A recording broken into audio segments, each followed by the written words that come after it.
Look at this, my friends. I'm holding on to a perfectly normal, out-of-focused, illusionist silver coin. But with a simple wave of my hand, now turns into a Chinese coin. No, wait a second. I'm not racist. Stop it. Stop it. Hello, friends. The topic of this video, as you can see from that wonderfully eloquent intro, is based around the idea of me, what otherwise could be considered to be a white man, using Chinese coins and the racism associated with that. So strap in because you're going to get a fat load. Nothing like capitalism in a drink from Burger King. This lets you know not only the time that I'm recording this, but my state of mind, because no individual that's ever consumed Burger King has had a productive day afterwards. Smooth transition, my friends. Today we're going to be taking a look at this Facebook query by Michael Crass. What a crass question this individual is asking, in my opinion. However, this man is asking questions for magicians, particularly those from the Asian diaspora, dispersion of the Jewish people beyond Israel. Obviously, I know that it also means the dispersion of any people from their original homeland. So I imagine that that's a nice, highfalutin way of letting people know that you're educated. I've been thinking about coin magicians who use Chinese coins in their work, and I'm wondering if a white performer using Chinese coins for magic is inherently culturally appropriative or problematic. Do you think so? Do you think it depends on context/presentation? My friends, Chinese coins have been long used by all performers of all different types to do certain tricks because of the properties of a coin. It looks different, right? So when you change a coin that's silver into a Chinese coin, not only are you changing the color, you're changing the properties. There's now a hole in the coin. Also, some magicians, such as Troy Hoosier, have come out with great tricks that make use of that hole in penetration effects and other different types of tricks. So it's a wonderfully valuable tool in any coin virgin's arsenal. However, the question here presented today is not about the properties of the coin. It's about the origin, supposedly, of the coin. Is it culturally appropriative to use a Chinese coin as what is otherwise a white male? Leave your answer in the comments section below. However, here's the spoiler for the rest of the video. No, it is not culturally appropriative. It's fine. Use one. I think less of you, but not because you're using a Chinese coin. I think less of you because you're doing coin tricks. And I think in the spectrum of magic virginity, coin tricks is about here. Is about here when it comes to the spectrum of magic virginity. Card magic being all the way here. And I would say that cardistry would be on the far side of the spectrum. So you have two types of comments here in this particular comment thread. One half that's based as fuck, and the other comments address the importance of magicians to be very mindful of their actions in 2021 because it's very important to have all the cultures be equally represented. So right here, let's take a look at some of these comments. So this top one, I don't know how, if it's on top, maybe because it's the most relevant or it's because the most recent, but it says personal opinion regarding using foreign coins or currency within a performance is all justified within the routine. Personally, I always use UK coins as I'm from the UK, even if it means having custom-made gimmicks or using old coins, but still from the UK. Several years ago, Ronald Davies made a stunning set of old-fashioned one-penny pieces with an expanded shell for a matrix-style routine using a jackrabbit as a format of the routine, and the killer was never found. As within the history, people would leave coins in the eyes of the victims to pay the boatman. Also, Jack the Ripper's victims would be found with grapes, so as a finale, the coins would change into grapes. I think we should take a look at that friend a little bit harder. That's like that girl that's into true crime, but she's in it a little bit too hard. So I would take a look, if I were the FBI or Interpol, at Ronald Davies and make sure that he's doing all right, because with that presentation, oh boy, you might find some stuff in the closet, some literal skeletons in the closet. Sean Boom, of course, comes back with the, okay, we're doing this now, of course, to the response of Michael Crass, that he says, doing what? It's a legitimate question for 2021. Magic has a responsibility to think about things like this, as does any art form. If there's no issue, great. There's no issue. But if you're implying that it's not even worth investigating, that in of itself is an issue. And I think here we come to the actual point of the comment thread and the actual comment itself. My friend, it's not a query, it's not a question, it's a statement. It's what we refer to in the business as, say it with me, virtue signaling. And what's he declaring, you might be asking yourself? Well, he's declaring, guys, we've been using Chinese coins for centuries now in our coin work, as we have with American coins and Mexican coins and British coins.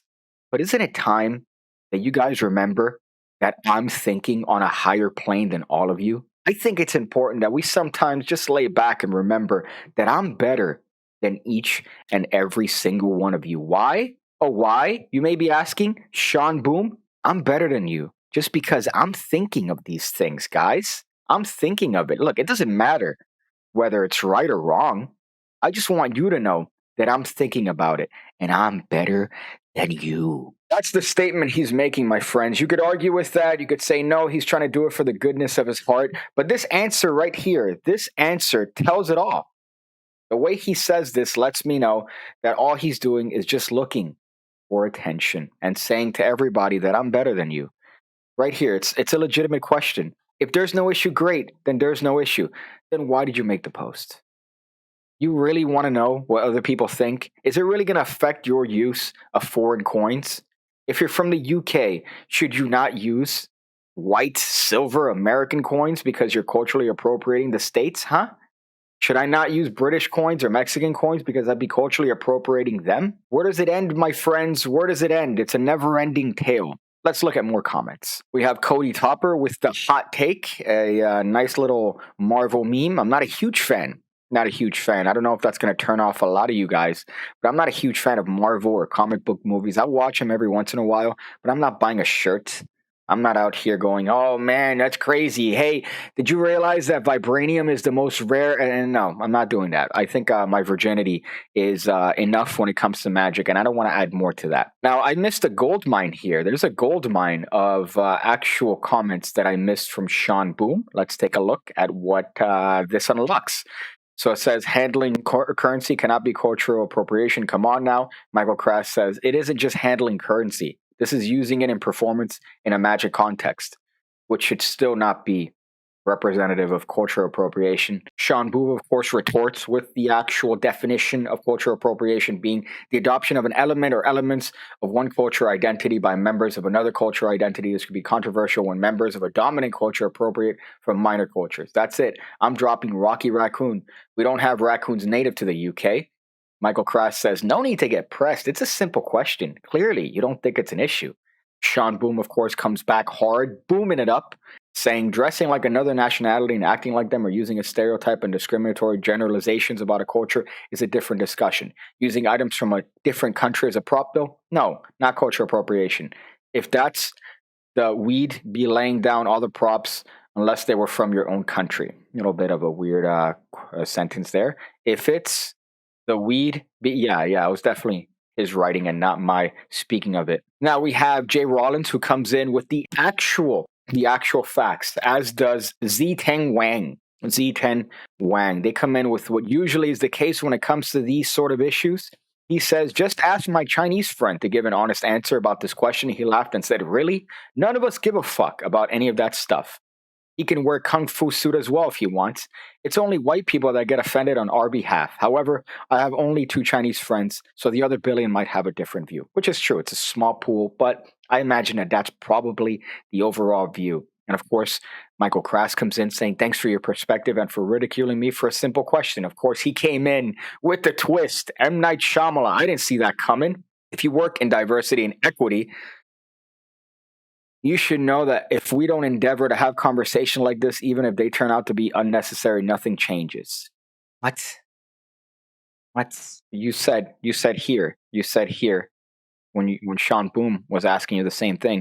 You said, if there's no issue, great, then there's no issue.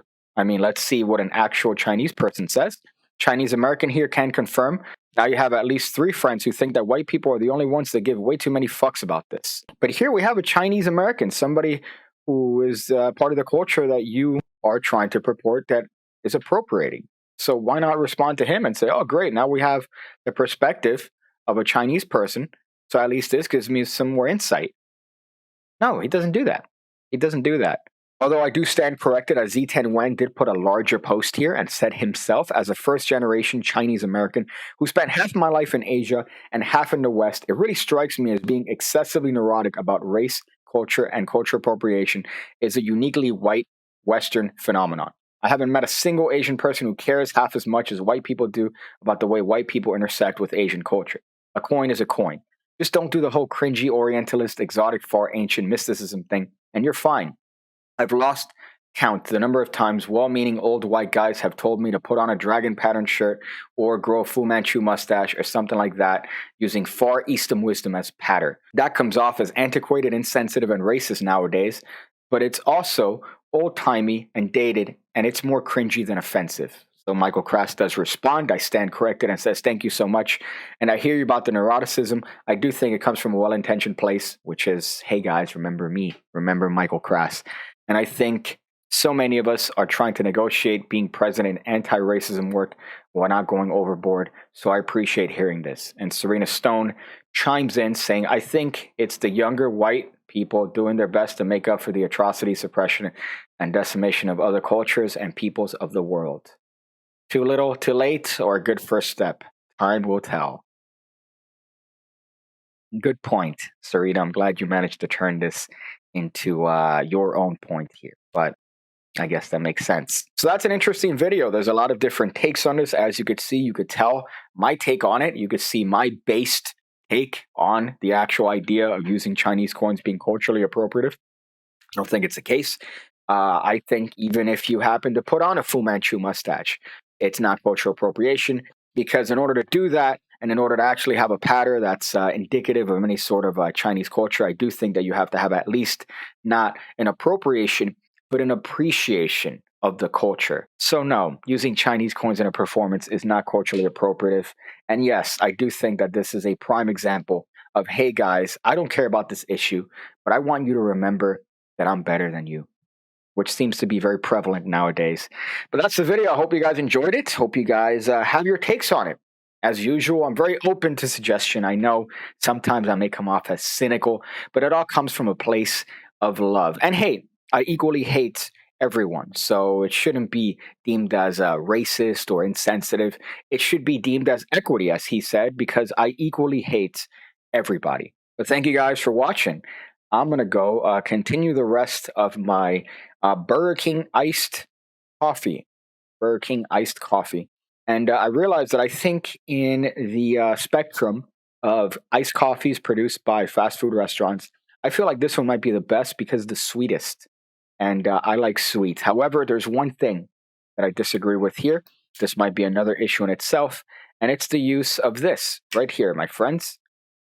Most inconvenient device in 2020, 2021, which is the paper straw.